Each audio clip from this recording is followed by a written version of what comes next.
kami dibuat mentalnya benar-benar habis, benar-benar down, sampai bosen, benar-benar jenuh, dibuat jenuh sama beliau itu. Itu benar-benar nek, ngelihat senjata, ngelihat peluru itu sudah benar-benar bosen dan ingin berhenti kala itu.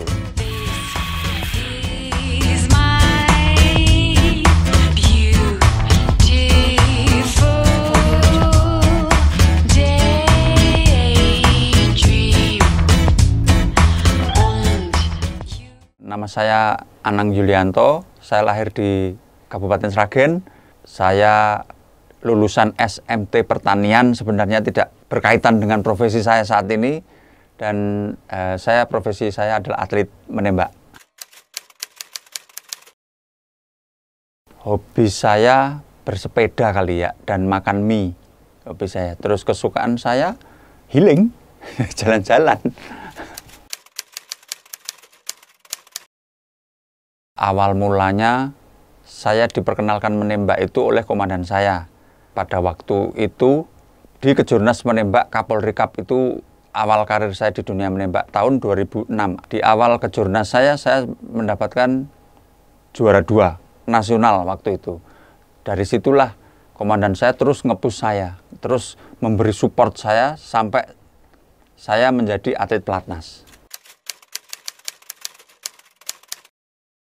Sejak 2006 sampai sekarang, mungkin sampai nanti insya Allah kalau dikasih umur. Kiat saya tidak jauh dari makanan ya, selalu saya jaga pola makan saya walaupun saya suka makan mie dan itu hobi. Cuman ada beberapa makanan yang harus saya hindari yang bisa memicu denyut jantung itu menjadi lebih cepat durasinya, seperti kafein, manis-manisan, coklat misalnya, itu benar-benar saya hindari. Terus daging binatang yang berkaki 4, terus kemudian selalu mencoba tenang dalam keadaan apapun.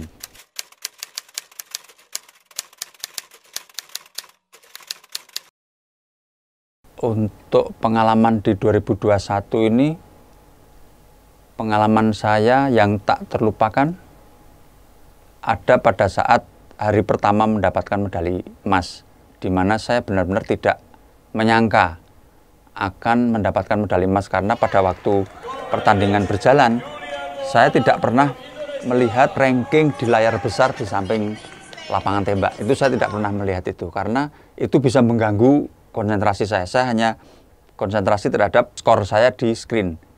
Jadi saya sama sekali tidak menyangka kalau akan jadi juara 1. Itu benar-benar tidak saya sangka.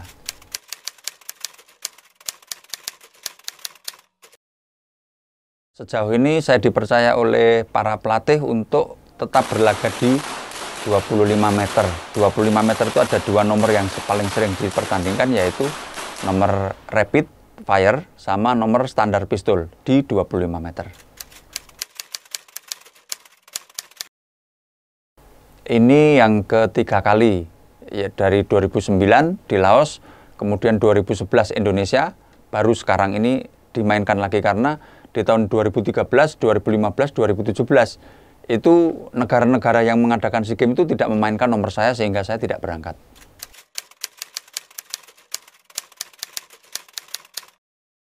Selain SEA Games, pernah mengikuti yang lebih tinggi, yaitu Asian Games, di mana Asian Games ini multi event yang diikuti oleh negara-negara se-Asia. Pada waktu itu karena Asian Games-nya dilaksanakan di Indonesia, saya punya kesempatan untuk mengikuti pertandingan tersebut. Dan alhamdulillah saya adalah satu-satunya atlet Indonesia yang masuk final dari berbagai nomor yang dipertandingkan. Tapi saya harus puas di urutan keempat pada final, karena memang pengalaman pada waktu itu tidak ada. Belum ada, bahkan saya latihannya pun latihan sendiri tanpa menggunakan peluru, alias latihan kering.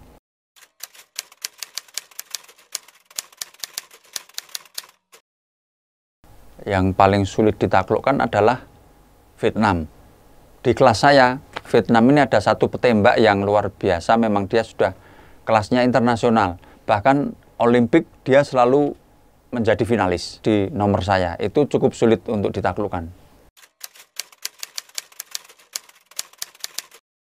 Kalau di dunia menembak tidak ya, hampir tidak pernah di dunia menembak. Tapi di kedinasan ya sering bahkan.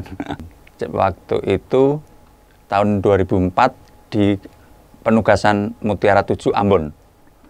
Waktu itu kami sempat terkepung 10 hari di Kampung Talake. Itu cukup menegangkan bagi saya.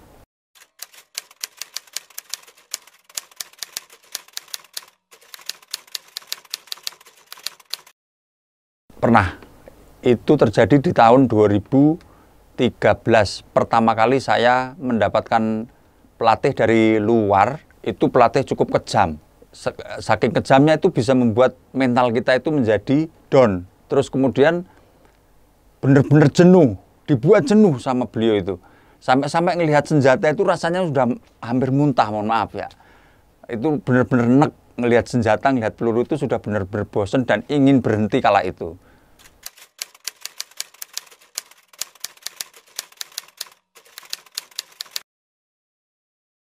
Pada saat itu di bulan kedua dan ketiga kami dibuat mentalnya benar-benar habis, benar-benar down sampai bosen, tidak ingin jadi petembak lagi. Kemudian di bulan keempat kami mulai ditumbuhkan rasa bangga terhadap senjata, rasa bangga terhadap diri sendiri, dan ditumbuhkan kepercayaan diri yang luar biasa kala itu dengan pesikis-pesikis yang beliau berikan saat itu. Terus kemudian dorongan, support yang luar biasa. Dari situlah tumbuh rasa percaya diri dengan kemampuan yang kami miliki pada saat itu. Bagi setiap atlet memimpikan berlaga di Olimpik, dan itu termasuk saya. Saya punya mimpi berlaga di Olimpik.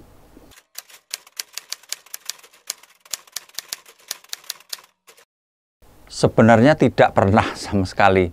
Saya lebih suka menjadi seperti air, mengalir seperti alurnya. Sama sekali tidak pernah.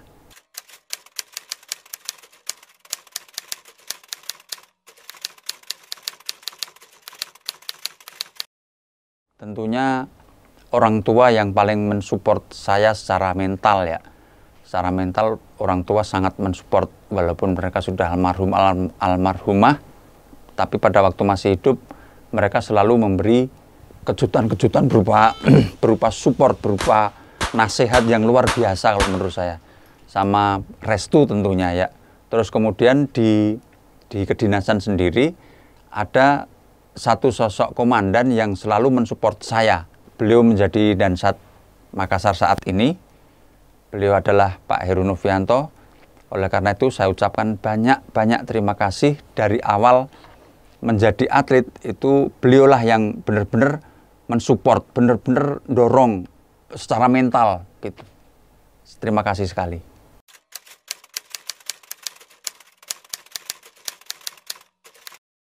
Hampir setiap pelatnas saya selalu satu tim sama TNI. Dari tahun 2009 itu saya sudah satu tim bersama TNI Angkatan Darat.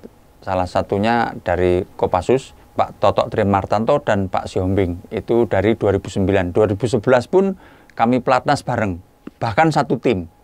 Sampai 2021 ini pelatnas juga bareng satu tim. Jadi cukup lama sinergitas saya dengan anggota TNI Angkatan Darat.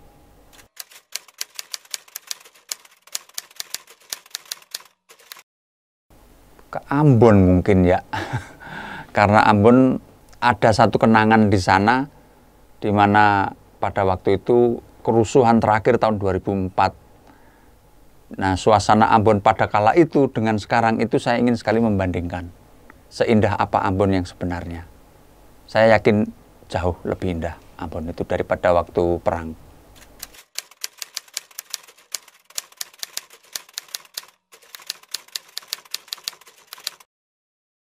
Ada di Perbakin Senayan ya, di Perbakin Pusat. Itu ada satu organisasi yaitu sekolah menembak, di mana itu adalah formal.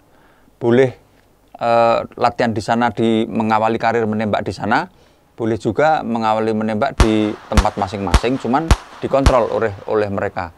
Untuk mengawali itu harus berhubungan sama mereka, dan mereka formal punya program-program khusus untuk menjadi atlet.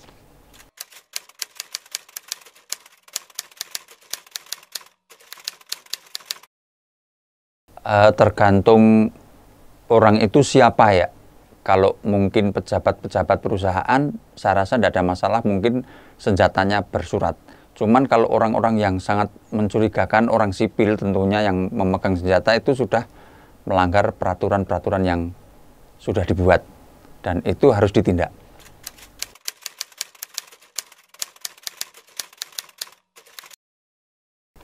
Harapan saya benar-benar besar ya, karena kemampuan kami nanti suatu saat akan putus, tidak akan abadi.